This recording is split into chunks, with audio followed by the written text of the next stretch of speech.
Assalamualaikum warahmatullahi wabarakatuh.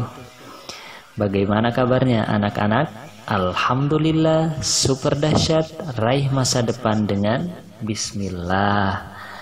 Baik anak-anak yang dimuliakan oleh Allah, hari ini kita akan mendengarkan mentoring dari Yanda Irfan tentang menuntut ilmu dengan mendengarkan kisah teladan dari semangat Ibnu Abbas radhiyallahu anhu. Sayyidina Abdullah bin Abbas radhiyallahu anhu bercerita, setelah wafatnya baginda Rasulullah sallallahu alaihi wasallam, aku berkata kepada seorang laki-laki Ansor, baginda Rasulullah telah meninggalkan kita, tapi banyak sahabat yang masih ada di antara kita. Mari kita temui mereka untuk menanyakan masalah-masalah agama dan kita menghafalkannya. Lelaki Ansor tersebut berkata, apakah orang-orang akan datang kepadamu untuk menanyakan masalah agama, sedangkan sebagian besar sahabat masih hidup? Singkatnya, laki-laki Ansor tadi tidak bersedia. Abdullah bin Abbas melanjutkan ceritanya, aku pun terus mencari ilmu-ilmu agama. Jika aku mengetahui bahwa seorang telah mendengar satu hadis dari baginda Rasulullah, aku langsung mendatangi dan menanyakannya. Aku mendapatkan khazanah ilmu yang sangat banyak dari kaum Ansor. Sebagian sahabat yang aku datangi, jika aku tahu dia sedang tidur, maka aku menghamparkan kain untuk duduk di samping pintu rumahnya. Walaupun wajahnya dan tubuhku kotor oleh debu yang dihembuskan angin, aku tetap menunggu. Setelah ia bangun, aku menyampaikan apa yang hendak aku ketahui. Sahabat tadi berkata, engkau adalah sepupu Rasulullah, mengapa engkau menyusahkan diri? Seharusnya engkau memanggilku saja. Aku menjawab, aku sedang menuntut ilmu, jadi akulah yang lebih berhak mendatangimu. Sebagian sahabat yang lain bertanya, sejak kapan engkau datang dan duduk menungguku? Aku menjawab, cukup lama. Ia berkata, engkau telah berbuat sesuatu yang tidak layak. Mengapa tidak memberitahuku sebelumnya? Aku kemudian menjawab, hatiku tidak ingin hajatmu tertunda karena kepentinganku.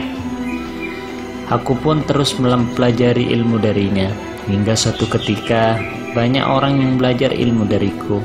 Lelaki Ansor yang pernah aku ajak mencari ilmu baru menyadari dan menyesal seraya berkata, anak ini ternyata lebih cerdas daripada kita. Hadis riwayat Ad-Darimi. Karena semangatnya dalam mencari ilmu sejak kecil, itulah pada masanya Abdullah bin Abbas telah dijuluki Hibrul Ummah atau pakarnya umat dan Bahrul Ilmi, samudra ilmu. Beliau wafat di Taif. Orang yang mengimami sholat jenazahnya adalah Syekh Muhammad bin Ali bin Abu Thalib berkata, pada hari ini Imam Rabbani, pendidik besar umat ini telah wafat. Bahkan Sayyidina Abdullah bin Umar pernah berkata, orang yang paling mengetahui asbabun nuzul, sebab ayat-ayat Al-Quran diturunkan, adalah Abdullah bin Abbas. Itulah hasil pengorbanan dan kesungguhan Abdullah bin Abbas dalam mencari ilmu. Seandainya ia hanya mengandalkan hubungan kerabatnya dengan Rasulullah, tentu ia tidak akan mencapai derajat seperti itu.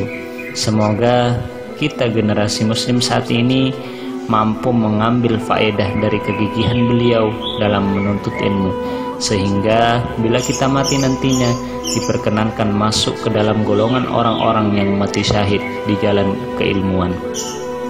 Sesuai dengan hadis baginda Rasul, man kharaja fi talabil ilmi fahuwa fi sabilillahi hatta yarji'. Barang siapa yang keluar untuk mencari ilmu atau belajar dari rumahnya keluar mencari ilmu, maka ia akan berada di jalan Allah sampai ia kembali. Itulah yang bisa Yanda sampaikan pada mentoring hari ini. Semoga menambah semangat kita untuk menuntut ilmu di masa pandemi ini, di masa-masa virus seperti ini, dan menambah kegigihan kita sehingga kita mendapatkan derajat seperti yang dikatakan oleh baginda Rasulullah SAW. Assalamualaikum warahmatullahi wabarakatuh.